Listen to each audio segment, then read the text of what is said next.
আমাকে অ্যাশওয়িয়া রায়ের মতো করে দেন। ও, সবাই ধারণা যে প্লাস্টিক সার্জারি মানে কিন্তু এটাই। তারপর আমরা ছোটবেলায় অনেকগুলো নাটক দেখতাম কি নায়িকা বা নায়ক অ্যাক্সিডেন্ট হলো, তারপর তার চেহারা কি হলো, নষ্ট হয়ে গেল, তার চেহারা চেঞ্জ করে দিল।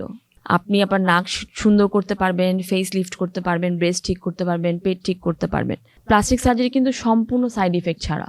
অনেকে বলে এটা অনেক ক্ষেত্রে ক্যান্সারও তৈরি করে। সে ধরনের তো এক ধরনের গুজব আছেই। ক্যান্সার, যে লেজার টেজার যারা করতে আসেন বা chemical peeling, micro needling, Botox, filler, সবাই একটা কথা যে ওটা থেকে ক্যান্সার হবে, এটা থেকে কি অন্য কিছু হবে।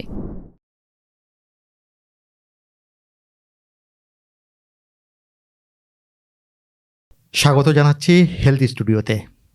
কথা বলতে চাই সৌন্দর্য বর্ধনে কসমেটিক সার্জারি বা প্লাস্টিক সার্জারির ভূমিকা নিয়ে।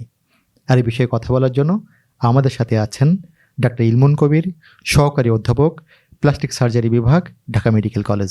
আসসালামু আলাইকুম। কেমন আছেন? আমি ভালো আছি রানা ভাই, আপনি কেমন আছেন? আলহামদুলিল্লাহ ভালো আছি। স্বাগত জানাচ্ছি আমাদের স্টুডিওতে এবং কথা বলতে চাই সৌন্দর্য বর্ধনে কসমেটিক সার্জারি বা প্লাস্টিক সার্জারির ভূমিকা নিয়ে।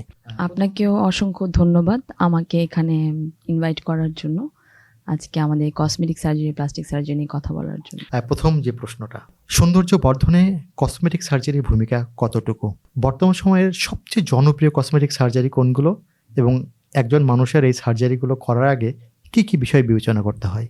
আমি বেসিক্যালি প্লাস্টিক সার্জারি, এটা হলো আমাদের একটা ব্রড টার্ম বলতে পারেন, যেটার আন্ডারে আসলে অ্যাস্থেটিক সার্জারি বা কসমেটিক সার্জারি এবং আরেকটা রিকনস্ট্রাকটিভ সার্জারি। তো রিকনস্ট্রাকটিভ সার্জারি হলো মানুষ যখন আঘাত পায় বা জন্মগত ত্রুটি বা ট্রমা থেকে যে ক্ষত হয় সেটার জন্য যে সার্জারি আমরা করি সেটাকে আমরা বলছি রিকনস্ট্রাকটিভ সার্জারি। আর সৌন্দর্য বর্ধনের জন্য যে সার্জারি সেটা হলো কসমেটিক সার্জারি বা অ্যাস্থেটিক সার্জারি। পুরো বিশ্ব জুড়ে এখন কিন্তু এই অ্যাস্থেটিক সার্জারির কিন্তু অনেক অনেক একটা ডিমান্ড। এখন সুন্দর কে হতে না চায়, তাই না? কে চায় না যে নিজেকে দেখতে ভালো লাগুক।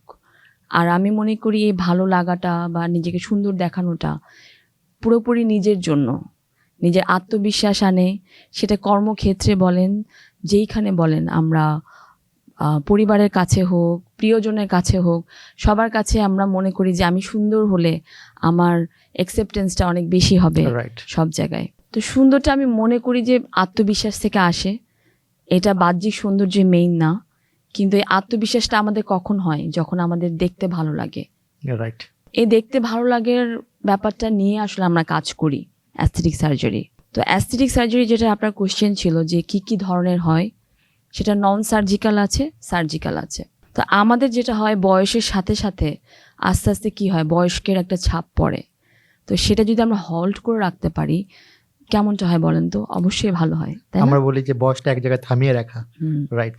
আপনি এখন বলতে পারেন যে পুরো বিশ্বতে আমাদের চিকিৎসার মান এত উন্নত হয়েছে যে অ্যাস্থেটিক সার্জারি এই পার্টগুলোতে অনেক জায়গাতে দখল করে ফেলেছে।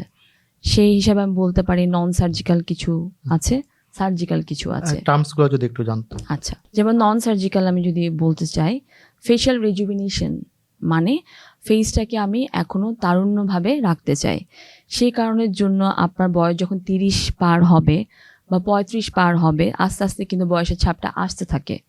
তখন থেকে যদি আপনি কিছু কিছু প্রসিডিউর আমরা করে থাকি অ্যাস্থেটিক সার্জনরা, যেমন কেমিক্যাল পিলিং, তারপর microdermabrasion, PRP therapy, hydrofacial, dermabrasion, এগুলা বলতে পারেন নন সার্জিক্যাল।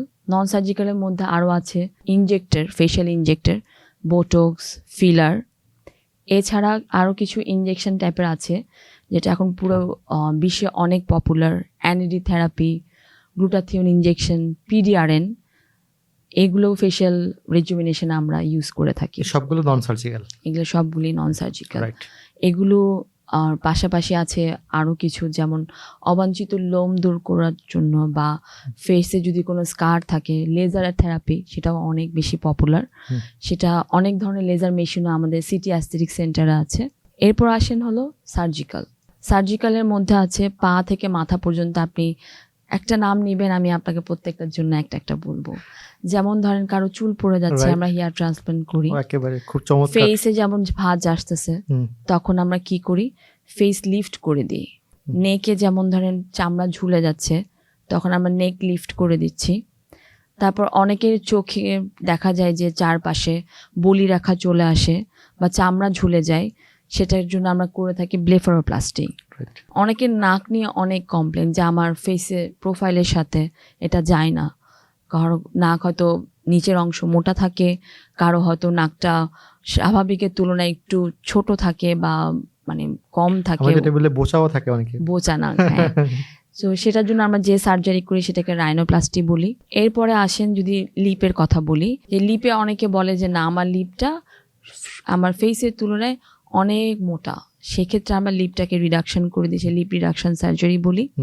এরপর আসেন মেয়েদের ক্ষেত্রে, অনেকে ব্রেস্ট শরীরের তুলনায় অনেক বড়, যার কারণে তার স্বাভাবিক জীবনযাপন করাটা অনেক অস্বাভাবিক হয়ে যায়, কাপড় চোপড় পরলে সেরকম স্বাচ্ছন্দ্য বোধ করে না, সেটার জন্য আমরা ব্রেস্ট রিডাকশন সার্জারি করি। তারপর ধরেন কারো বাচ্চা হলো, ব্রেস্ট ফিডিং করাচ্ছে, ব্রেস্টটা ঝুলে গেল, সেটার জন্য আমরা যে সার্জারি করি সেটাকে মাস্টোপেক্সি বলি। এটার মাধ্যমে আমরা ব্রেস্টটাকে একটু উঁচু তুলে দিই। আর কারো কারো ক্ষেত্রে হয়তো শরীরের তুলনায় ব্রেস্টটা একটু ছোট, সেক্ষেত্রে আমরা ব্রেস্ট অগমেন্টেশন করে থাকি, সেটা ইমপ্ল্যান্টের মাধ্যমে বা শরীরের আশেপাশে তার নিজের মাংসপেশি দিয়েও আমরা এটা করে থাকি। এরপর এই ব্রেস্টের সমস্যা, যেমন মেলরা আমাদের কাছে আসে, যেটাকে গাইনোকোমাস্টিয়া বলি, মেল ব্রেস্ট, তো এই মেল ব্রেস্টও আমরা কমিয়ে দিই। এরপর আসেন শরীরে যেমন ধরেন স্থূলতার কারণে মানে এক্সেসিভ অবেসিটির কারণে দেখা যায় যে অনেক ফ্যাট জমে, বিশেষ করে পেটের দিকটা, পেটের দিকে জমে, কারো কারো হাতে জমে, কারো কারো উরুতে জমে, কারো কারো পিঠে জমে, সেক্ষেত্রে আমরা লাইপোসাকশন করে থাকি।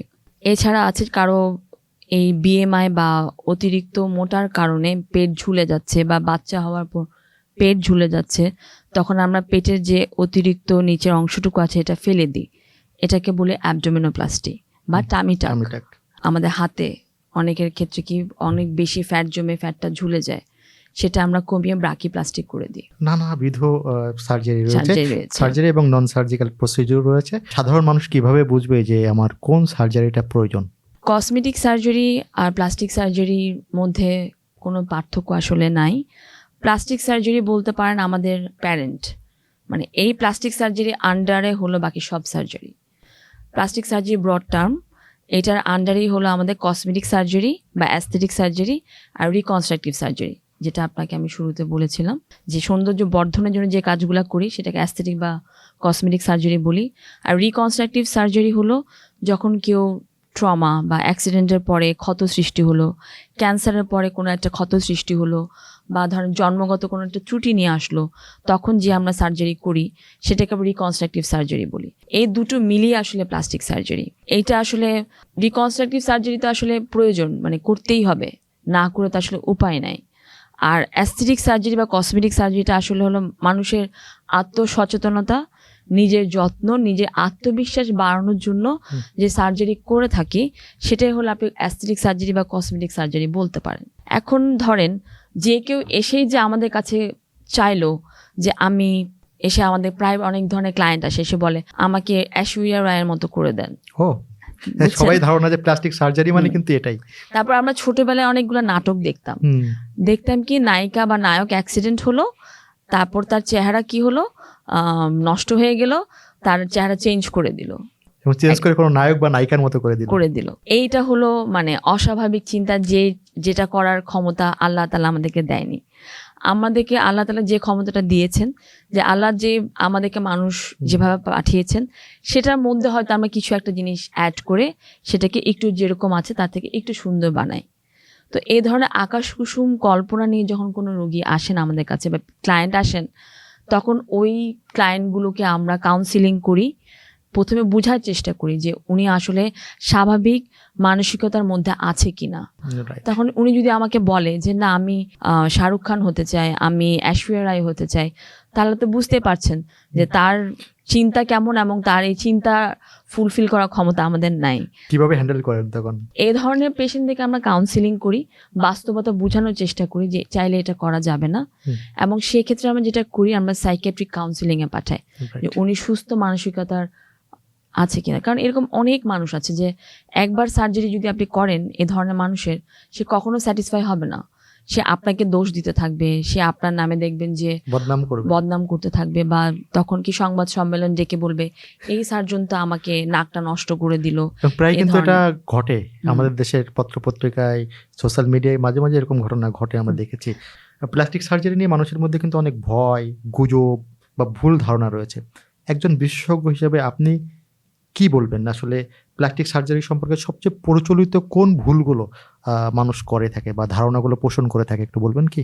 এটা খুব ভালো একটা কোশ্চেন করেছেন, কারণ আমি চাই যে এ ধরনের কোশ্চেনটা আসলে আমাদের বর্তমান বাংলাদেশে প্রতি ঘরে ঘরে এটা জানা উচিত। কারণ আমাদের অনেক গ্রামে গঞ্জে আমার অনেক মহিলারা আছেন যে দেখা যায় যে এই যে প্লাস্টিক সার্জারি যে সুদূর প্রসারী একটা প্রভাব যে আমাদের শহরে আছে, সেটা কিন্তু গ্রামের অনেকে জানে না। অনেক নারীরা আছে, যেটা আমি বললাম আপনাকে, একটা যে মানে জাইগেন্টোমেশিয়া বা অনেক বড় ব্রেস্ট নিয়ে অনেক কষ্ট করছে, বা ছোট একটা ব্রেস্ট নিয়ে সে খুবই সমস্যার, মানে পারিবারিক একটা দাম্পত্য একটা কলহের মধ্যে যাচ্ছে। তো সে জানে না যে ব্যাপারটা যে এই চিকিৎসা সম্ভব। সেই ক্ষেত্রে বাংলাদেশ কিন্তু অনেক পিছিয়ে আছে রানা ভাই। আমার কাছে খুব দুঃখ লাগে যে আমাদের প্লাস্টিক সার্জনরা এখন কিন্তু অনেক দক্ষতা অর্জন করেছে, এবং অনেক অনেক প্লাস্টিক সার্জন এখন বাংলাদেশে আছে।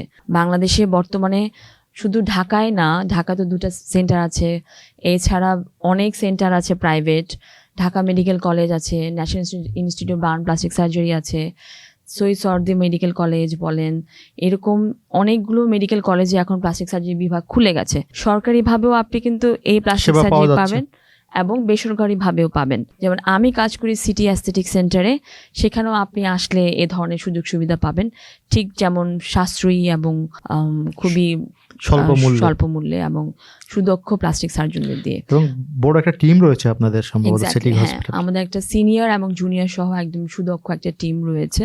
তো আমার কষ্টটা এখানেই যে যাদের টাকা পয়সা আছে তারা হয়তো দেশের বাইরে গিয়ে সার্জারি করে আসছে, আর যারা জানেই না তারা জানেই না যে প্লাস্টিক সার্জারি বলতে কিছু আছে, এ ধরনের কোনো কাজ হয়ে থাকে।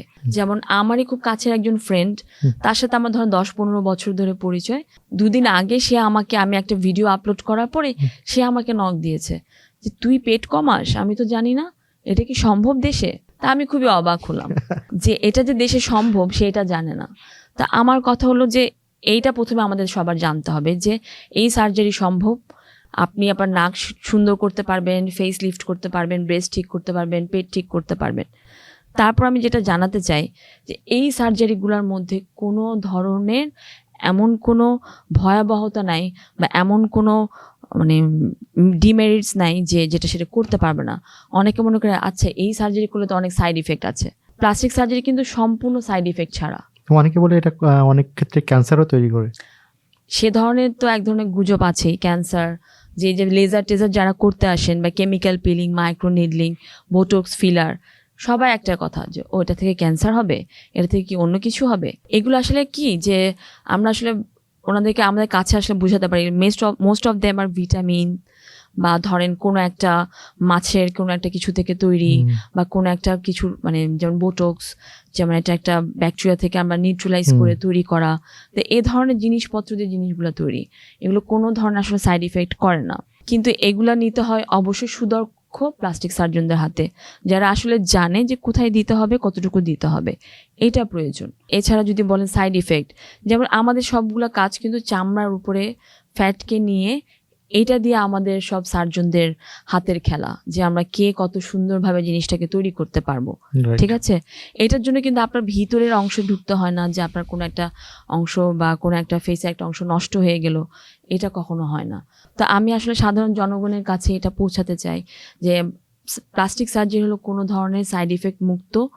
কিছু কিছু সাইড ইফেক্ট আছে, সেটা অবশ্যই আমরা প্লাস্টিক সার্জন হিসেবে বা একজন ডাক্তার হিসেবে অবশ্যই আমরা আমার ক্লায়েন্টদেরকে বুঝেই বলি, সেগুলো খুবই সামান্য, সেগুলো সবার ক্ষেত্রে যে হয় তাও কিন্তু না। আপনি বলছিলেন যে অনেকেই ধারণা পোষণ করেন যে এই চিকিৎসাগুলো বাংলাদেশে হয় না, এর জন্য বিদেশে যেতে হবে। আসলে এগুলো কি সব বাংলাদেশে হয়, এবং সেটাও হলেও আসলে কতটা আন্তর্জাতিক মান সম্পন্ন বা আন্তর্জাতিক মান বজায় রেখে করা হয়? এই সার্জারিগুলা মোটামুটি ধরেন প্রত্যেকটা সার্জারি এখন বাংলাদেশে হয়, পা থেকে মাথা পর্যন্ত আপনাকে আমি যা যা বললাম সবই বাংলাদেশে হয়। এবং ধরেন আমাদের যে প্লাস্টিক সার্জনদের যে যাত্রা শুরু থেকে আমাদের যে ধরেন আমার কথাই বলি যে রেসিডেন্সি আমার 5 বছর ছিল এই সাবজেক্টের উপরে, একটা ডিগ্রি অর্জন করেছি, এরপরে এখানে থেমে থাকে না। আমাদের যে সার্জনরা আছে দেশ বিদেশে গিয়ে তারা অনেক ধরনের ট্রেনিং নিয়ে আসে। যেমন ধরেন আমি অ্যাস্থেটিক সার্জন হিসেবে একটা ইন্টারন্যাশনাল একটা সোসাইটি অফ অ্যাস্থেটিক প্লাস্টিক সার্জনদের সাথে মানে একটা কোলাবোরেশনে আছি। তো আমরা সবসময় আপডেট পেতে থাকি, বিভিন্ন কনফারেন্সে যাই, তারা আবার শেখাতে আমাদের এখানে আসে। আমাদের যে স্যাররা আছে তারাও যায়, তারাও আমাদেরকে শেখাচ্ছে। তো নিত্য নতুন যত ধরনের অ্যাস্থেটিক কাজ হয়ে থাকে বা যে ধরনের মেশিন, সিটি অ্যাস্থেটিক সেন্টারে যদি আপনি যেয়ে থাকেন তাহলে দেখবেন যে যত উন্নত মানের মেশিন আছে, লেজার বলেন, পিআরপি বলেন, মাইক্রো নিডলিং বলেন, তারপরে যেটা হাইড্রোফেশিয়াল, সব ধরনের উন্নত মানের মেশিনও এখানে আছে। তো কদিন আগে আমার কাছে একজন অস্ট্রেলিয়ান সিটিজেন এখানে হাইড্রোফেশিয়াল করাতে আসে। তো উনি ইউজুয়ালি করাতো অস্ট্রেলিয়ায়, কিন্তু আমার এখানে জাস্ট ঈদের ছুটিতে আসছে। তো ওনাকে যখন আমি সার্ভিসটা দিই এবং যে সাশ্রয়ী মূল্যে উনি পায়, উনি খুবই অবাক হয়ে যায়। উনি বলে যে বাংলাদেশে এত সুন্দর একটা চিকিৎসা সম্ভব, মানে আমি তো এটা 100 অস্ট্রেলিয়ান ডলার দিয়ে এই কাজ করে থাকি, তো আপনাদের এখানে এত সাশ্রয়ী যে এই একই জিনিস আরো সুন্দর যত্ন করে করছেন, একই সেবা স্বল্প মূল্যে। এই যে ধরেন মানে কদিন আগে আমি কোরিয়ান কিছু প্লাস্টিক সার্জনের সাথে কাজ করেছি। তো ওনার সাথে কাজ করতে গিয়ে তখন উনি বলে যে আমরা তো এই সার্জারি করতে গিয়ে এরকম টাকা নিয়ে থাকি বা এ ধরনের একটা কথা উনি বলে। তো আমরা খুবই অবাক হই, আমরা কিন্তু এতগুলো টাকা নিয়ে কখনোই আমাদের এখানকার মানে ক্লায়েন্টদের অপারেশন করি না। এরকমও রানা ভাই যে উদাহরণ আছে যে দেখা গেছে যে টাকা দিতে পারছে না, আমরা তাকে বলি ঠিক আছে তুমি পরে দাও, আর অথবা যদি সেটা দিতে না পারে সেক্ষেত্রে আমরা তাকে বলি ঠিক আছে আপনি সরকারিতে যদি সময় লাগে তাও সরকারিতে করে দেব। মানে এ ধরনের হেল্পও আমরা করে থাকি। কিন্তু তাও আমি চাই যে আমাদের অন্তত জনগণরা জানুক যে প্লাস্টিক সার্জারি কি ধরনের সার্জারি করে থাকি আমরা, পা থেকে মাথা পর্যন্ত। যে আপনি চাইলেই যে চোখে দেখতে পাচ্ছেন না সে সার্জারি করতে পারছেন, চামড়া ঝুলে যাচ্ছে সেটা করতে পারছেন, বা একটা মেয়ে জন্ম নিল হাইপোপ্লাস্টিক ব্রেস্ট নিয়ে, বা একটা মহিলা যে স্বাভাবিক 3 বাচ্চার জন্ম দেওয়ার পরে তার মধ্যে একটা বিষণ্ণতা চলে আসে, একটা আত্মবিশ্বাস নষ্ট হয়ে যায় যে আমি মনে হয় দেখতে আর আগের মতো হব না। তো আমার কথা হলো কেন, আপনার নিজের জন্য হলে নিজেকে ঠিক করতে হবে। আমি মনে করি যে আপনি নিজে ভালো না থাকলে কখনো আপনি আপনার পরিবারকে ভালো রাখতে পারবেন না, আপনার সমাজকে ভালো রাখতে পারবেন না। যেটা বলছিলেন যে সন্তান জন্ম দেওয়া, বয়স বা ওজন কমে যাওয়া, এই নানাবিধ কারণে কিন্তু আমাদের ত্বক ঝুলে যায়, যেটা অনেকের কাছে অস্বস্তির কারণ হয়ে দাঁড়ায়। সেক্ষেত্রে আধুনিক কসমেটিক চিকিৎসা বা সার্জারির মাধ্যমে কিভাবে এই ঝুলে যাওয়া ত্বক বা টান আরও আকর্ষণীয় করা যায়? অবশ্যই করা যায়। তা আপনি যেটাকে বলেছেন সেটা হলো আমরা বলে থাকি ফেস লিফট বা নেক লিফট, যদি ফেস আর নেকের কথা বলেন। তো ফেস লিফট নেক লিফটে যেটা হয় যে অনেকের বয়সের কারণে আস্তে আস্তে চামড়া ঝুলে যেতে থাকে। ইউজুয়ালি আমাদের যারা মানে যৌবন বা যারা তরুণ তাদের ফেস থাকে ট্রায়াঙ্গেল শেপ, নর্মাল যে ট্রায়াঙ্গেল হয় সে ট্রায়াঙ্গেল শেপ, সেটা যদি ইনভার্টেড হয়ে যায় তখন সেটাকে আমরা বলি বয়সের দিকে যাচ্ছে। তখন কি আস্তে আস্তে জোল তোড়ে হয়, তারপর দেখা যায় যে এই যে স্কিনটা ঝুলে যায় নিচের দিকে, ফেসের যে টান টান ভাব থাকে সেটা নষ্ট হয়ে যায়। তো এইটা আমরা নন সার্জিক্যাল ওয়েতেও কারেকশন করা সম্ভব, সার্জিক্যাল ওয়েতেও কারেকশন করা সম্ভব। নন সার্জিক্যাল যেমন ধরেন অনেকে চায় যে না আমি প্রতি মাসে বা 6 মাস পর পর এসে এটা করবো, সেক্ষেত্রে আমরা তাদেরকে বলি বোটক্স করতে। যেমন অনেকের বলি রাখা চলে আসে কপালে, কারো হয়তো এখানে চোখের পাশে চলে আসে বলি রাখা, যেটাকে আমরা বলি ক্রাউস ফিট। এছাড়া বানি লাইন চলে আসে নাকের এখানে। তারপর দেখা যায় এই যে এখানে একটা ভাঁজ আছে সেটাও অনেকে পছন্দ করে না। তারপর দেখা যায় যে এইখানে আমাদের চিনের এই জায়গাটাতে একটু টান টান করতে চায়, সেটা যদি করতে চায় বোটক্স একটা কিন্তু অনেক অনেক পপুলার একটা ট্রিটমেন্ট, সেটা নায়িকারা খুবই অহরহ করছে। তো সাধারণ মানুষ ভয় পায় যে আল্লাহ এটা করলে মনে হয় আমার কি না কি ক্ষতি হয়ে যায়। এটা একদমই একটা মানে খুবই একটা নিরাপদ একটা চিকিৎসা বলতে পারেন। যে আসলাম আমি অফিস শেষ করে এসে আমি 5-7 মিনিটের মধ্যে প্রসিডিউর করলাম, এরপর 4 থেকে 5 দিন পরে এটার ইফেক্টটা দেখা দেয়, খুব টান টান হয়ে যায় চেহারা। আর এটার স্থায়িত্ব ইজিলি থাকে 9 মাস। 9 মাস পরে, হ্যাঁ 9 মাস পর্যন্ত, এরপর আবার করা লাগে। তারপর ধরেন যদি পেশেন্ট নন সার্জিক্যাল ওয়েতে কোনো কারণে ধরেন মনে করে যে না আমার এখানে চিনটা চাপা, আমি এটা একটু উঠাতে চাই চিকটা, তো সেক্ষেত্রে আমরা কি করি ফিলার দিয়ে দিই। বা কেউ হয়তো মনে করলো যে না আমি একটু টান টান ভাব করার জন্য আমরা এই জায়গাটা একটু বাড়াতে চাই, সেই ক্ষেত্রে আমরা ফিলার দিয়ে থাকি। ফিলারও কিন্তু অনেক বেশি একটা পপুলার ট্রিটমেন্ট, এটাতে কোনো ধরনের সাইড এফেক্ট নাই, কিন্তু এটা দিতে হয় খুব বুঝে শুনে, কারণ আমাদের তো ফেসে কিন্তু অনেক ধরনের রক্ত সঞ্চালনের জায়গা থাকে, উল্টাপাল্টা দিলে কিন্তু এটা আবার রক্ত সঞ্চালনের মধ্যে ঢুকে গেলে অন্য ধরনের ব্লাইন্ডনেস বা অ্যাম্বোলিজম এই ধরনের প্রভাব সৃষ্টি করতে পারে। তো অবশ্যই দক্ষ প্লাস্টিক সার্জন যেটা করা উচিত। তারপর সার্জিক্যাল যেটা আমি বলতে চাচ্ছি, সার্জিক্যালের মধ্যে আছে আপনার ফেস লিফট আর নেক লিফট। এটা হলো যে আমরা পুরোপুরি অজ্ঞান করে পেশেন্টের কি করি যে এখান থেকে ফেসটাকে আমরা টান টান করে দিই, ঠিক আছে। আর সাথে যদি কেউ নেক লিফটও চাই সেটাও সার্জারির মাধ্যমে করা সম্ভব। নাকের গঠন মুখের সৌন্দর্য ও আত্মবিশ্বাসের গুরুত্বপূর্ণ ভূমিকা রাখে। রাইনোপ্লাস্টি কি আসলে, কারা এটি করতে পারবেন এবং এটি কি শুধু সৌন্দর্য বৃদ্ধির জন্য নাকি শ্বাস প্রশ্বাসের সমস্যাও সমাধান করে এই রাইনোপ্লাস্টি? রাইনোপ্লাস্টি কিন্তু অনেক চ্যালেঞ্জিং একটা সার্জারি বলতে পারেন। এটা বলা আছে মানে যুক্তরাষ্ট্রে বা দেশের বাইরে যখন রাইনোপ্লাস্টি করে পেশেন্টকে 6 মাস কিন্তু আইসোলেশনে রাখে। ও মাই গড, বুঝছেন কেন? রাইনোপ্লাস্টি হলে এরকম পেশেন্ট স্যাটিসফ্যাকশন আসাটা অনেক চ্যালেঞ্জিং। কেন চ্যালেঞ্জিং আমি আপনাকে এটা বলবো। আমি একটা মজার ঘটনা বলি, মানে এরকমও আছে রাইনোপ্লাস্টি করেছে এক সার্জন, ঠিক হয়নি, তখন ক্লায়েন্ট এসে ডাক্তারকে গুলি করে চলে গেছে। বুঝছেন, আমাদের দেশে, আমাদের দেশে না, দেশের বাইরে আর কি, আমাদের দেশে হলে তো জানতেনি। তো যাই হোক, রাইনোপ্লাস্টি আসলে আমাদের প্লাস্টিক সার্জনদের জন্য সবচেয়ে বলেন একটা চ্যালেঞ্জিং সার্জারি। চ্যালেঞ্জিং সার্জারি কারণ রাইনোপ্লাস্টি প্রথমে দেখা যায় যে ধরেন যে নাকগুলো বোচা তাদেরকে আপনি ইজিলি খুশি করতে পারবেন। তো যে নাকগুলো বোচা সেগুলো আমরা খারাপ মানে সে সোজা করে দিই ইমপ্ল্যান্টের মাধ্যমে, অথবা নাক কানের পিছন থেকে আমরা কনকাল কার্টিলেজ বলি সেটা দিয়ে। আরও কারো হয়তো নাকের নিচের অংশটা অনেকটুকু চড়া থাকে, তো তাদের সেটা আমরা সার্জারি করিলে ABR মানে সেটাকে কমিয়ে দিই। আরও কারো দেখা যায় যে ঠিক এই জায়গার টিপের মধ্যেই সমস্যা, সেই টিপ প্লাস্টি আমরা করে দিই।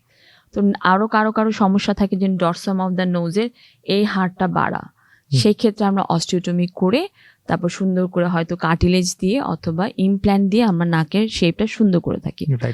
নাকে কাজ করার জন্য কিন্তু অনেক কিছুই আছে, কিন্তু আপনার বুঝতে হবে যে ক্লায়েন্টটা আমাদের কাছে এসেছে সে আসলে কেমন নাক চায় বা তার সমস্যা কি। তো নাকের কাজটা আসলে অ্যাস্থেটিক কারণেও হতে পারে, রিকনস্ট্রাকটিভ কারণেও হতে পারে। অ্যাস্থেটিক নাক মানে ভালো নাকই আছে কিন্তু তার আরো খাড়া নাক লাগবে, ঠিক আছে। আবার রিকনস্ট্রাকটিভ হলো কারো হয়তো অ্যাক্সিডেন্টের কারণে বা কারো ক্যান্সারের কারণে বা এ ধরনের কনজেনিটাল কারণে তার নাকটা শেপটা ভালো না, তার সেই সার্জারি আমরা করে থাকি। তো এই রিকনস্ট্রাকটিভ পার্টের পেশেন্টদেরকে কিন্তু মানে খুশি করা খুবই ইজি, কি সমস্যা হয়ে যায় অ্যাস্থেটিক পার্টে যারা আসে, যারা সুন্দর আছে আরো সুন্দর করতে চায়। তো সেই ক্ষেত্রে রানা ভাই আসলে আমাদেরকে ইভালিউট করতে হয় যে পেশেন্ট, আমি প্রথমে যেটা বললাম, পেশেন্ট কি চায়, তার চাওয়ার সাথে বাস্তবতার কোনো মিল আছে কিনা সেটা আগে আমরা ডিসাইড করি। তার সাইকোলজিক্যাল কি অবস্থার মধ্যে আছে সেটা আমরা অ্যাসেস করি, যে আমরা এই সার্জারি করার পরে তাকে খুশি করতে পারবো কিনা। তাকে পুরাটা এক্সপ্লেইন করি যে আপনার এই সার্জারি করলে এটাই হবে, কিন্তু আপনি যদি এখন আকাশ কুসুম কোনো কল্পনা করেন যে আপনার নাকটা অন্যরকম হয়ে যাবে, তাহলে সেটা আমরা কখনোই করতে পারবো না। আর একটা যেটা বললেন শ্বাস প্রশ্বাসের সমস্যা, এটা খুবই গুড একটা পয়েন্ট। মানে আমার ক্যারিয়ারের শুরুতে আমি যেমন একটা ভুল করেছিলাম, যেটা আমি দেখা গিয়েছে যে আমার কাছে একজন ক্লায়েন্ট এসেছিল, আমি তখন মাত্র শুরুতে কাজ করছি, তো আমি আসলে অ্যাসেস করতে পারিনি যে তার আসলে ডিএনএস বলতে বা পলিপ, নাকের হাড় বাঁকা বা পলিপ, তার আসলে বেসিক্যালি পলিপের প্রবলেম ছিল। তো দেখা গিয়েছে কি যে আমি এটা অ্যাসেস না করে পেশেন্টকে ওটিতে যখন নিই, তো যখন অ্যানেস্থেশিয়া দেওয়া শুরু করবে তখনই সে আমাকে বললো যে ওনার তো দেখছি একটা পলিপ আছে। তখন আমাকে আর যেটা করা উচিত ছিল, পেশেন্টকে আমি যখন জিজ্ঞাসা করেছিলাম যে আপনার কি আসলে শ্বাস প্রশ্বাস বা ঘুমাতে গিয়ে কোনো প্রবলেম হয় কিনা, সে কিন্তু কমপ্লিটলি ইগনোর করেছিল। তখন সে বলেছিল যে না, আমার কখনো ঘুমাতে গিয়ে শ্বাস প্রশ্বাসের সমস্যা হয় না কোনো ধরনের। তা আমিও এখানে আর ওনাকে যে একটা আলাদা করে বা একটা ইএনটির কনসালটেশন নেবো বা আমি নিজে একটু চেক করবো, সেটা আমার করা হয়নি। তো যার কারণে দেখা যায় আমি যে জিনিসটা করতে চেয়েছিলাম সেটা করতে পারি নাই। তো আপনি যেটা বললেন যে হ্যাঁ, যাদের ডিএনএস আছে বা নেজাল পলিপ আছে, তাদের ক্ষেত্রে রাইনোপ্লাস্টি করার আগে অবশ্যই সেটা ইএনটি সার্জনদের একটা কনসালটেশন নিতে হবে। তো ইএনটি সার্জন হয় পলিপেক্টমি একই সেটিংয়ে আমাদের সাথে করে দিয়ে আমরা রাইনোপ্লাস্টি করতে পারবো, অথবা ডিএনএস কারেকশন করে তারপর আমরা রাইনোপ্লাস্টি করতে পারবো। এটা আসলে একটা কম্বাইন্ড সার্জারি। এ ধরনের যদি কেউ মানে একটা ব্রেভ মুভমেন্ট নিতে চায় যে না আমি প্লাস্টিক সার্জন, আমি পলিপেক্টমিও করে দিব, ডিএনএস অপারেশন করে দিব, এটা আসলে করা ঠিক না। এটা আসলে ইএনটি সার্জনদের এটা রিস্কি হয়ে যায়। কারণ পেশেন্টের যদি আপনি রাইনোপ্লাস্টি করে দিলেন, এরপর পেশেন্ট যদি বলে যে আমার নাকে তো নিঃশ্বাস নিতে পারছি না, তখন তো আপনি কোথায় যাবেন? নাক থেকে আমরা একটু নিচে নামতে চাই, ঠোঁটের। ঠোঁট হচ্ছে মুখের সৌন্দর্যের অন্যতম গুরুত্বপূর্ণ একটি অংশ, এবং আধুনিক প্লাস্টিক সার্জারি বা কসমেটিক পদ্ধতির মাধ্যমে কিভাবে ঠোঁটের আকৃতি, ভারসাম্য বা সৌন্দর্য বৃদ্ধি করা যায় এবং এর ফলাফল আসলে কতটা স্বাভাবিক দেখায়। ঠোঁটের ব্যাপারে আমি বলতে চাই যে ঠোঁটটা আসলে এটা খুব একটা বেশি বড় সার্জারি না, বা এখন আসলে ঠোঁটের সৌন্দর্য নিয়ে কিন্তু এখন সবাই অনেক অনেক বেশি সচেতন। আপনি ফিলারের নাম তো আমি একটু আগে বলেছিলাম, একটা পপুলার ট্রিটমেন্ট কিন্তু এখন ফিলার দিয়ে যে কি সুন্দর করে ঠোঁটটা তৈরি করে দেওয়া যায়। কারণ ফিলারের মাধ্যমে কিন্তু এখন সবাই খুব সুন্দর সুন্দর লিপ, মানে কারো হয়তো উপরের লিপটা ছোট, নিচের লিপটা বড়, তো সেই ক্ষেত্রে আমরা ফিলার দিয়ে একটু সুন্দর করে কারেকশন করে দিই। তো ফিলার খুবই সাশ্রয়ী, এবং ফিলারের মাধ্যমে কিন্তু আপনি চাইলে মানে হয়তো 9 মাস পরে আমাদের কাছে ক্লায়েন্ট এসে বলে কি যে আপু এই লিপটা আর ভালো লাগছে না, আপনি আমাকে এই ধরনের একটু এই জায়গাটা উঁচু করে দেন। তখন ফিলারের মাধ্যমে এটা করা সম্ভব। এছাড়া যদি এটা হলো ফিলারটার প্রবলেম একটাই যে এটা বেশি দিন থাকে না, স্থায়িত্ব হলো 6 থেকে 7 মাস, এরপরে গিয়ে সেটা আবার করতে হয়, আবার করা লাগে। স্থায়ী সমাধান হলো যে ফ্যাট গ্রাফটের মাধ্যমে এটা করা সম্ভব। আর যাদের লিপ ছোট তাদেরকে আমরা ফ্যাট গ্রাফট করে দিই, আর যাদের লিপ বড় তাদেরকে আমরা লিপ রিডাকশন সার্জারি করে দিই। মানে ফ্যাট গ্রাফটটা হলো কি, যেটা ছোট থেকে বড় করা, যে আপনার শরীরের যে মেদ আছে তা নিয়ে আমরা আপনার ঠোঁটের মধ্যে পুশ করে দিব। বা আরেকটা আছে ডার্মাল ফ্যাট গ্রাফট, মানে ধরেন আমি আপনার ঠোঁটের এখানে অনেকের হয় না যে ক্লেফ লিপের অপারেশন হলো ছোটবেলায়, তো সেক্ষেত্রে স্কার তৈরি হলো, আমরা স্কারটা কেটে ওটা থেকে একটা ডার্মাল ফ্যাট নিয়ে ওটাকেই আবার লিপটা তৈরি করতে সাহায্য করি। এটা হলো আপনার একটা স্থায়ী সমাধান, এটা একবার করলেই হয়। আর লিপ রিডাকশন সার্জারি হলো কিছু না, বাড়তি লিপটা কেটে ফেলে দেওয়া। তো এটার মাধ্যমে আসলে এটা খুবই সহজ অপারেশন, এটা পুরোপুরি অজ্ঞান করাও লাগে না, এটা একটু লোকাল দিয়ে ইজিলি আপনি অফিস সেটিংয়ে ওপিডিতে এটা করে দেওয়া সম্ভব। সন্তান জন্ম দেওয়া, ওজন কমে যাওয়া বা জন্মগত কারণে আমাদের নারীদের স্তনের আকার পরিবর্তিত হলে সেক্ষেত্রে ব্রেস্ট ইমপ্লান্ট কিভাবে আত্মবিশ্বাস ফিরিয়ে আনতে পারে, এটি কতটা নিরাপদ এবং কিভাবে এটি আপনার করা হয় একটু যদি বুঝিয়ে বলতেন। এই যে আপনি বললেন যে সন্তান জন্ম দেওয়া বা সন্তান জন্ম দেওয়ার পরে ঝুলে যাওয়া ব্রেস্ট, এই এছাড়া তো খালি ব্রেস্টই ঝুলে না, জন্মগত কারণেও ঝুলে যেতে পারে, তারপরে ওজন কমে যাওয়ার কারণে ঝুলে যেতে পারে। হ্যাঁ, মানে অতিরিক্ত অবেসিটি থেকেও অনেক সময় এটা হতে পারে। তো সব মিলিয়ে এই আমি যেটা বলি যে এটাকে আসলে মামি মেকওভার বলে। মামি মেকওভারের মধ্যে পড়ে যে ব্রেস্ট ঝুলে যাওয়া, পেট ঝুলে যাওয়া, এগুলোকে কারেক্ট করা। তো ব্রেস্টের যে সৌন্দর্য বর্ধন অনেক রকমের। যেমন আমাদের কাছে যেটা আসে যে বয়সের কারণে ব্রেস্টটা ঝুলে যাচ্ছে, বা হঠাৎ করে অনেক বেশি ওজন ছিল, ওজন কমে যাওয়ার কারণে ব্রেস্ট ঝুলে যাচ্ছে, বা বাচ্চাকে অনেক দিন ধরে ব্রেস্ট ফিড করাচ্ছে তখনও ব্রেস্ট ঝুলে যায়। এই ঝুলা ব্রেস্টকে যখন আমরা টান করে উপরের দিকে উঠিয়ে দিই, এটাকে মাস্টোপেক্সি বলে। মাস্টোপেক্সিটা কি? মাস্টোপেক্সি কিছুই না, আপনার যে ব্রেস্টের যে অংশ, মানে ব্রেস্টের মাংসপেশিগুলোকে আমরা একটু নেড়ে চেড়ে টাইট করে সুতা দিয়ে আটকিয়ে দিই আর অতিরিক্ত চামড়া কেটে ফেলে দিই, এটাকে আমরা মাস্টোপেক্সি বলছি। আর অনেকে দেখা যায় যে তার ব্রেস্ট ঝুলে গেছে, প্লাস ব্রেস্টটা ছোট হয়ে গেছে অতিরিক্ত ওজন কমার কারণে, অথবা তার জন্ম থেকেই ছোট ব্রেস্ট নিয়ে জন্ম নিয়েছে।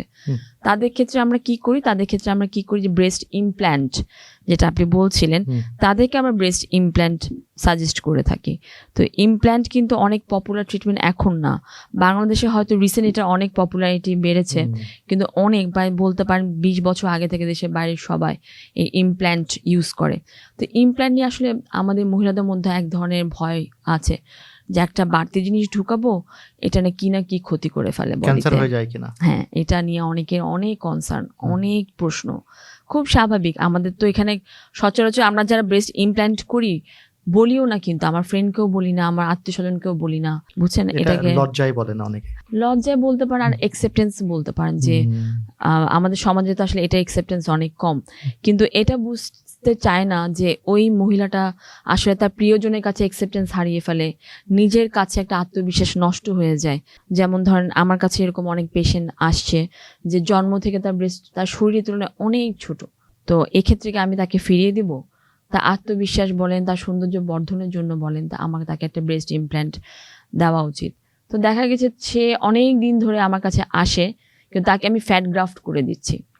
যেটা আমি বলতে চাচ্ছি, ফ্যাট গ্রাফটের মাধ্যমেও কিন্তু ব্রেস্টে বড় করা যায়, ইমপ্ল্যান্ট ছাড়াই, নিজের শরীরের চর্বি দিয়ে।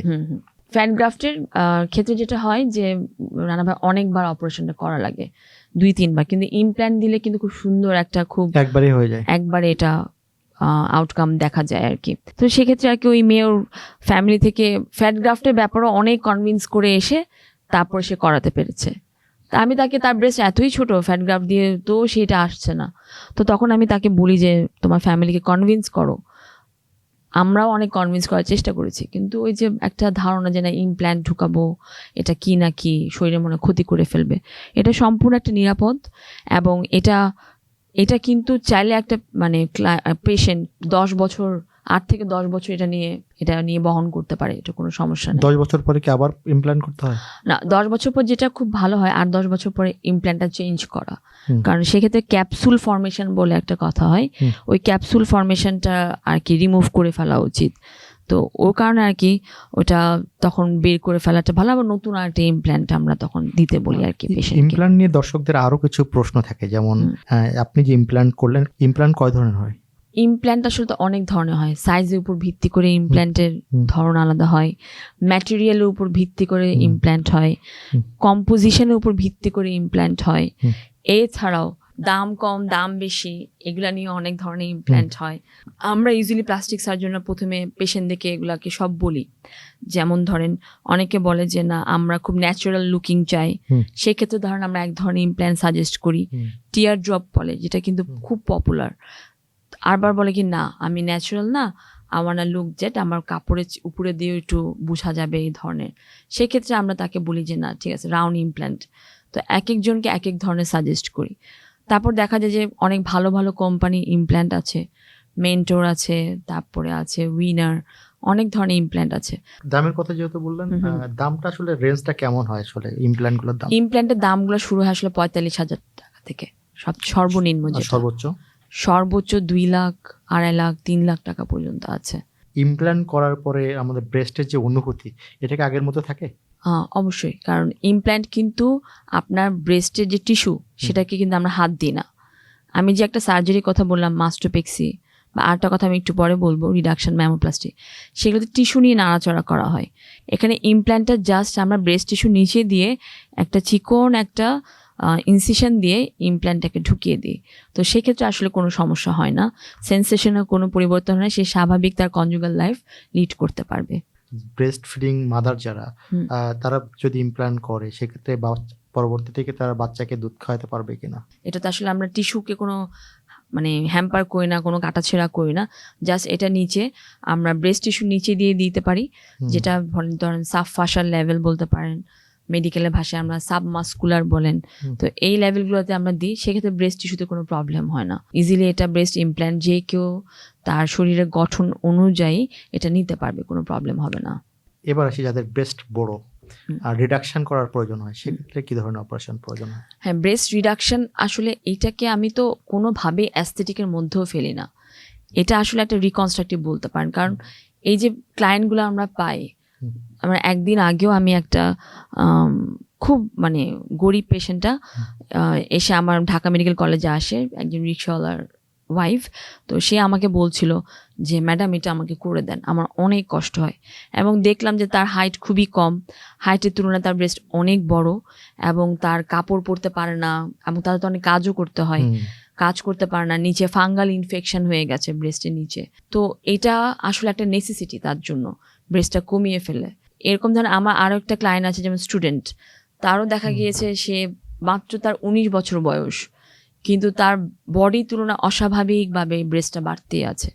তো এটা আসলে তাদের জন্য এই সার্জারিটা খুবই সেফ একটা সার্জারি, এটা আমি বলতে চাই। এটার মাধ্যমে সুন্দর করে একটা ব্রেস্ট তৈরি করা সম্ভব, ব্রেস্ট টিস্যু অতিরিক্তটা ফেলে ডিজায়ার ব্রেস্ট সাইজ করে দেওয়া সম্ভব, এবং এটার ক্ষেত্রে পেশেন্টের পরবর্তীতে কোনো ধরনের কনজুগাল লাইফে প্রবলেম হবে না, বা বাচ্চার দুধ খাওয়া নিয়ে কোনো প্রবলেম হবে না। কারণ আমরা ব্রেস্ট টিস্যুর যে ল্যাকটিফারাস ডাক্ট বলি, যেটা ডাক্টের 60% হয়তো কাটা হয়, বাকি 40% থাকে, যেটা দিয়ে ইজিলি পেশেন্টকে ব্রেস্ট ফিডিং করানো, মানে ব্রেস্ট ফিডিং কন্টিনিউ করতে পারবে, এটা নিয়ে কোনো প্রবলেম হবে না। এরপরে যেটা হয় যে পেশেন্ট বলে কি দাগ রাখা যাবে না, কিন্তু আমি এটা বলতে পারি যেটা আমরা করতে পারবো না, যেটা পৃথিবীর বিশ্বের কোথাও সম্ভব না, যে দাগ থাকবে, সেটা দাগটার পজিশনটা ব্রেস্টের নিচের দিকে থাকে, সেটা কিন্তু ভিজিবল হয় না কখনো। তো সেই দাগটা 1 বছর পর অনেক হালকা হয়ে যায়। আর দাগ যাওয়ার জন্য তো এখন অনেক ক্রিম আছে, লেজার মেশিন আছে, আমাদের লেজার থেরাপি আছে, সেটাও করে দেওয়া সম্ভব। সেক্ষেত্রে তো প্লাস্টিক সার্জনরা রয়েছেন, অ্যাস্থেটিক সার্জনরা রয়েছেন, যে দাগবিহীন সুন্দর ত্বকের জন্য তাদের কাছে যাওয়া যায়। এর নারীদের ব্রেস্ট নিয়ে কথা বলছিলাম, এবার পুরুষের ব্রেস্ট নিয়ে একটু কথা বলতে চাই। অনেক পুরুষের আসলে ব্রেস্ট নারীদের মতো দেখায়, বড় দেখায়, এবং তারা এটা কারণে অনেক হীনমন্যতায় ভোগেন বা আত্মবিশ্বাস হারিয়ে ফেলেন। সেক্ষেত্রে এই অস্বস্তিকর পরিবেশ থেকে তাকে মুক্তি দেওয়ার জন্য আসলে কী ধরনের সার্জারি রয়েছে, এবং এর ফলে কি সে আবার তার পুরাতন আত্মবিশ্বাস ফিরে পাবে কিনা? এটাকে মেইল ব্রেস্ট বলে বা গাইনোকোমাস্টিয়া বলে। এই ধরনের ক্লায়েন্ট বা এই ধরনের পেশেন্ট বাংলাদেশে অনেক। সে টিনেজ লাইফ থেকে দেখা যায় যে সে তার বন্ধুদের সামনে শার্ট খুলতে খুবই লজ্জা ফিল করে। তারপর দেখা যায় যে তার আত্মীয় স্বজন বা বাবা মার সামনে এসে দেখা যায় শার্ট পরে থাকে।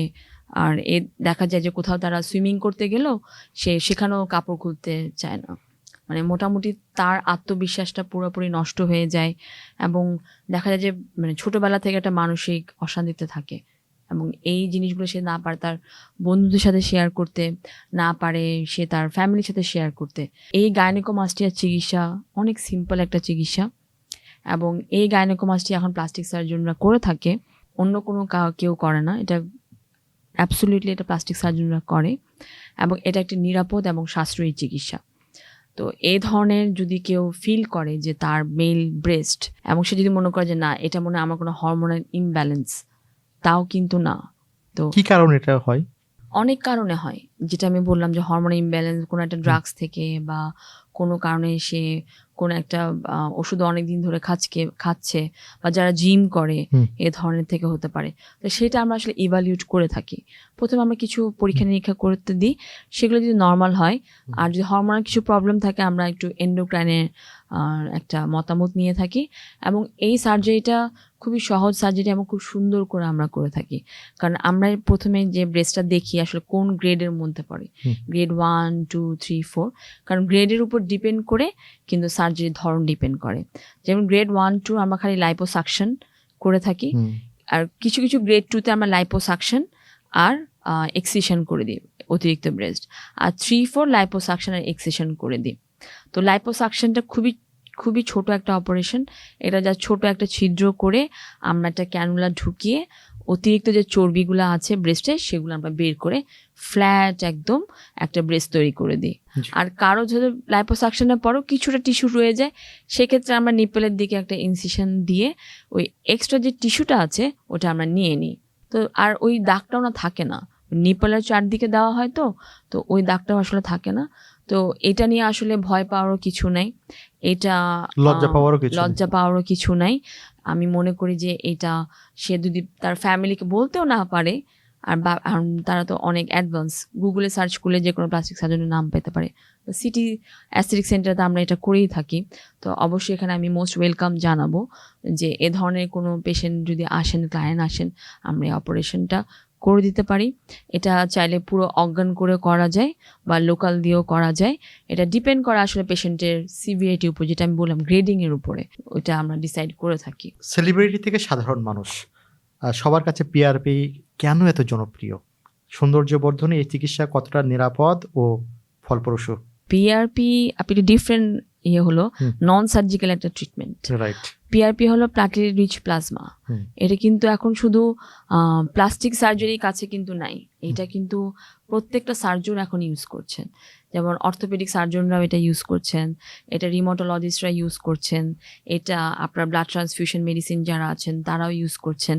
পিআরপি খুবই পপুলার একটা ট্রিটমেন্ট। পিআরপি আমি যদি একটু খুব সংক্ষেপে বলি, মানে মেডিকেলের ভাষায় না, আমি যাতে সাধারণ মানুষ বুঝতে পারে, যে আপনার শরীরের রক্ত দিয়ে সেখান থেকে সাদা অংশটা আলাদা করে সেটাই আপনাকে ব্যবহার করা হবে, এবং এইটার আউটকাম খুবই ভালো।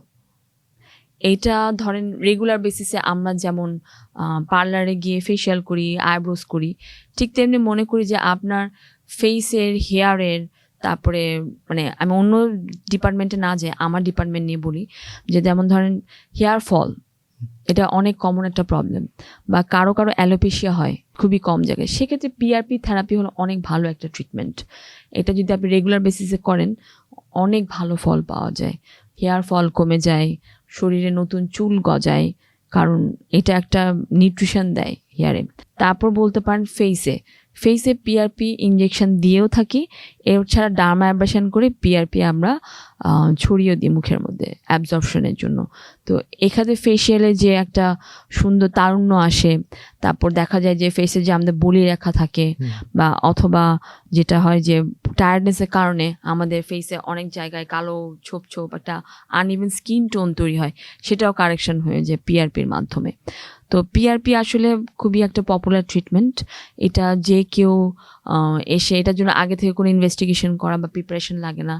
আমাদের সিটি অ্যাস্থেটিক সেন্টার যদি আসে তো দেখা যায় যে সব কিছু মিলে আমরা এই প্রসিডিউরটা করতে 40 মিনিটের মধ্যে এই প্রসিডিউর করে দেওয়া সম্ভব। শরীরের অতিরিক্ত চর্বি যদি মুখের সৌন্দর্য ও তারুণ্য ফিরিয়ে আনতে পারে, তাহলে ফ্যাট গ্রাফটিং আসলে কি, এবং কেন এই পদ্ধতিকে আজকের দিনে প্রাকৃতিক সৌন্দর্য বৃদ্ধির অন্যতম জনপ্রিয় সমাধান হিসেবে দেখা যাচ্ছে? হ্যাঁ, ফ্যাট গ্রাফটিং আসলে একটা চমকপ্রদ চিকিৎসা বলতে পারেন। লাস্ট ইয়ার আমি একটা কনফারেন্সে যাই, তো সেই কনফারেন্স থেকে আমার অভিজ্ঞতা থেকে বলছি যে প্রায় বড় বড় ইন্টারন্যাশনাল সার্জন খালি ফ্যাট গ্রাফটিংয়ে করে, তাদের সেন্টারে শুধু ফ্যাট গ্রাফটিংয়ে হয়, আর কিছুই হয় না। ও মাই গড। তারা এই ফ্যাট গ্রাফটিংকে অন্যভাবে দেখে, মনে করে যে ফ্যাট গ্রাফটিং এখন বর্তমানে একটা মানে অন্য ধরনের, মানে আলাউদ্দিনের চিরাগ পাওয়ার মতো অবস্থা আর কি, যে এ ধরনের একটা স্কার আছে, আপনি ওখানে একটু ফ্যাট গ্রাফট করে দিয়ে, ধরেন স্কারের কারণে কি হয়, একটা ডিপ্রেশন তৈরি হয়। ছোট ছোট যেমন অনেকে আমাদের ছোটবেলায় আগে যে চিকেন পক্স হতো, তো ছোট ছোট যে গর্ত আছে সেটা কি কাছে ফ্যাট গ্রাফট দিয়ে দেয়, সেই গর্তটাকে ফিল আপ করে ফেলে। বা কারো হয়তো লিপের একটু ভলিউম কম, ফ্যাট গ্রাফট দিয়ে দিল। কারো হয়তো ধরেন এই যে ন্যাজোলেবিয়াল ফোল্ডের কথা বলছি, কারো জিনিসটা পছন্দ না, তো সেটার মধ্যে আমরা ফ্যাট গ্রাফট করে দিই। কারো হয়তো চিন চিক এটা বাড়াতে হবে, ফ্যাট গ্রাফটিং করে দিই। তো ফ্যাট গ্রাফটিং হলো যে আমি একটু সংক্ষেপে বলি, যে আপনার শরীরের পেট থেকে আমরা মেদটা নিই বা চর্বিটা নিই, সেটাকে আমরা মাইক্রো, ম্যাক্রো অথবা ন্যানো ফ্যাট গ্রাফটে পরিণত করি, এবং সে অংশ সেটার জন্য ছোটো ছোটো ক্যানুলা আছে, সেটার মাধ্যমে করি। এবং এটার একটু উন্নত চিকিৎসা হলো সেটার মধ্যে আমরা পিআরপিও অ্যাড করে দিই। তো PRP with fat grafting, exactly, দুটো একসাথে অ্যাড করে আমরা শরীরে যে যে জায়গায় লাগে, যেখানে স্কার, যেখানে ধরেন ভলিউম কম, যেখানে ধরেন পেশেন্টের কিছু একটা, যেমন ব্রেস্ট ফ্যাট গ্রাফট, ধরেন কারণ হয়তো আমরা ব্রেস্টটা স্বাভাবিকের তুলনায় একটু ছোট, সেক্ষেত্রে আমরা ফ্যাট গ্রাফট করে কারেকশন করে দিতে পারি। তো এটা হলো খুবই একটা পপুলার ট্রিটমেন্ট, বলতে পারেন সব সমস্যার সমাধান এই ফ্যাট গ্রাফট। আমরা দেখা যায় কোনো একটা সার্জারি করবো, পছন্দ হচ্ছে না, আচ্ছা সেকেন্ড সিটিংয়ে একটা ফ্যাট গ্রাফট করে দিই। তো এইটার ক্ষেত্রে ভালো দিক এগুলাই। এটার একটা ডেমেরিটস হলো যে ধরেন 100% ফ্যাট দিলে সেখান থেকে কমে এটা 70% হয়। তো দেখা যায় যে এক সিটিংয়ে ফ্যাট গ্রাফট দিয়ে আসলে ভরানো সম্ভব হয় না, সেটার জন্য আসলে 2-3 সেটিং লাগে। যেমন আমাদের কাছে খুব কমনলি একটা আসে, সেটা আমাদের অ্যাস্থেটিক সার্জারিও বলতে পারবো না, সেটা রিকনস্ট্রাকটিভ সার্জারি, যে ফেশিয়াল অ্যাট্রফি, যে জন্ম থেকে তার আস্তে আস্তে ফেসের এক জায়গা ছোট হয়ে যাচ্ছে। তো এটাকে আমাদের মেডিকেল ভাষায় ফাইব্রোডিসপ্লাসিয়া বলতে পারেন, বা ধরেন রম্বোসিন বলতে পারেন। তো তাদের ক্ষেত্রে রমবার্গ সিনড্রোম, তো তাদের ক্ষেত্রে আমরা ফ্যাট গ্রাফট করে থাকি আর কি। তো তাদের এক সিটিংয়ে হয় না, তাদেরকে 3-4টা সেটিং লাগে মাধ্যমে, এই 3-4টা সেটিংয়ের মাধ্যমে আমরা ফেশিয়াল কন্ট্যুর পাওয়া সম্ভব। তো এইটা নিয়ে আসলে নিরাশ হওয়া যাবে না, পেশেন্টকে ধৈর্য নিয়ে এটা ট্রিটমেন্ট নিতে হবে এবং এটার আউটকাম সবচেয়ে ভালো। চোখের নিচে ফোলাভাব কি শুধু ক্লান্তির লক্ষণ, নাকি এটি আমাদের বয়সকে আরো বেশি প্রকাশ করে? এই ফোলাভাব থেকে আমি কিভাবে মুক্তি পেতে পারি বা কিভাবে আগের অবস্থায় ফিরে যেতে পারে? আপনার শেষ কোয়েশ্চেন ধরে বলি, চিকিৎসার নাম হলো ব্লেফারোপ্লাস্টি। চোখের সমস্যার সমাধান ব্লেফারোপ্লাস্টি। তো ব্লেফারোপ্লাস্টি করি কাদের? শুধু যে বয়স বাড়লে তা নয়, চোখের ফোলাভাব যেটা আছে সেটা দেখা যায় যে কারো জন্ম থেকেই ফেসের তুলনায় চোখের নিচটা ব্যাগিনেস বলে আর কি অনেক বেশি ফুলে থাকে। আর অথবা দেখা যায় যে কারো কারো বয়সের কারণে কি হয়, চোখের পাতার উপরের অংশটা ঝুলে পড়ে। তো ঝুলে পড়তে পড়তে দেখা যায় যে আর চোখে দেখতে পায় না, এটা একটা সমস্যা হয়। বা কারো কারো দেখা যায় যে বয়সের কারণে চোখের নিচের অংশটাকে বলি রাখা চলে আসে এবং সেটা ঝুলে পড়ে। এই ধরনের ক্লায়েন্টদেরকে বা এই ধরনের পেশেন্টদেরকে আমরা সাজেস্ট করি ব্লেফারোপ্লাস্টি। ব্লেফারোপ্লাস্টি একটা খুবই ইজি অপারেশন। এটার জন্য আমাদের পেশেন্টকে পুরোপুরি অজ্ঞান করাও লাগে না, জাস্ট ওই অংশটুকু আমরা লোকাল দিয়ে ইজিলি ওই কাজ করতে পারি। যেমন চোখের বাড়তি যে উপরে চামড়াটা আছে সেটা আমরা লোকাল দিয়ে কেটে অপারেশন করে দিতে পারি, বা নিচের যদি বাড়তি কোনো কিছু থাকে সেটা যে চামড়াটা ফেলে দিই সেটাকে আমরা লোয়ার ব্লেফারোপ্লাস্টি বলি। তো এই ব্লেফারোপ্লাস্টি দিয়ে আসলে চোখের ফোলাভাব দূর করা সম্ভব, বলি রাখা দূর করা সম্ভব, ঝুলে যাওয়া চামড়াও কারেকশন করা সম্ভব। অর্থাৎ এক্ষেত্রে আপনার সেই টান টান ভাব বা আগে সেই বয়সের যে ছাপ সেটা থাকবে না। সেটা থাকবে না। বয়সের ছাপ মুছতে বা তরুণ দেখাতে বোটক্স কেন এত জনপ্রিয়? এটি কি সত্যিই বয়সকে থামিয়ে দিতে পারে, নাকি এটি শুধু একটি সাময়িক সমাধান? সেলিব্রিটিদের চিরতরুণ দেখার পিছনে কি এই বোটক্সের জাদু রয়েছে নাকি? বোটক্স হলো অনেক স্মার্ট একটা ট্রিটমেন্ট বলতে পারেন, অনেক স্মার্ট একটা ট্রিটমেন্ট। মানে এটার কোনো ঝামেলা নাই, কোনো কাটা ছিঁড়া নাই। ক্লায়েন্ট আসলো অফিস সেটিংয়ে বললো যে ম্যাডাম আমার চামড়ার এই অবস্থা, আমাকে একটু ঠিক করে দেন। এবং ফেশিয়াল ইনজেক্টর হিসেবে বোটক্সের এখন অনেক পপুলারিটি পুরা বিশ্বে, কিন্তু এটা নিয়ে অনেক গুজবও আছে। বোটক্স নিয়ে অনেকে বলে না এটা তো আসলে আপনি একটা ব্যাকটেরিয়ার বিষ ঢুকিয়ে দিচ্ছেন আমার বডিতে, তা কিন্তু না। বোটক্স শুধু যে আপনার চামড়া ঝুলে যাওয়ার অপারেশন কাজে যে আমাদের হেল্প করে তা কিন্তু না। বোটক্সের আরও অনেক ব্যবহার আছে, ঘামের দুর্গন্ধ দূর করা শুরু হতে, তারপরে আরও অনেক সার্জনরা অনেক কাজে এটা ব্যবহার করতে পারে, সেটার দিকে আমি এখন না যাই। তো বোটক্স যেটা আমরা মেইনলি প্লাস্টিক সার্জনে যেটা করি সেটা হলো, ধরেন কারো চামড়া এখানে বলি রাখা চলে আসলো, কপালের চামড়া, আর কারো যদি এখানে ধরেন বানিজ লাইন নাকের এখানে বলি রাখা চলে আসলো, অথবা ক্রাউস ফিট চোখের কোনায়, তারপর দেখা যায় নাকের কোনায়, এছাড়া ধরেন এখানে যেটা স্যাড ফেস করে থাকে সেটাকে তারা টান টান করতে চায়, অথবা কেউ তার আইব্রোজ উঁচু করতে চায়, কেউ হয়তো তার এই যে ফেসটা জৌল একটা চলে আসলো, সেক্ষেত্রেও আমরা এখানের মধ্যে ম্যারিয়েট লাইন বলেন সেখানেও আমরা দিয়ে থাকি বোটক্স। তো বোটক্সটা হলো একটাই সুবিধা যে পেশেন্ট যখন আসবে যখনই চাইবে আমরা এটা করে দিতে পারবো, এবং ফেসটাকে খুব সুন্দর টান টান করে কম বয়সে দেখানো খুবই সম্ভব। এটার রেজাল্ট আসতে 3 থেকে 4 দিন লাগে। এটার একটাই অসুবিধা হলো এটা আপনার 6 মাস পর পর করা লাগে, 6 থেকে 8 মাস। এটার আরেকটা অসুবিধা হলো যদি সে প্রশিক্ষণপ্রাপ্ত প্লাস্টিক সার্জন না হয়, অথবা ধরেন ডার্মাটোলজিস্ট না হয় যে এটা নিয়ে প্রশিক্ষণপ্রাপ্ত আছেন, সে যদি উল্টাপাল্টা ডোজে দিয়ে দেয়, বোটক্স আপনার কিন্তু অনেক ক্ষতি করতে পারে।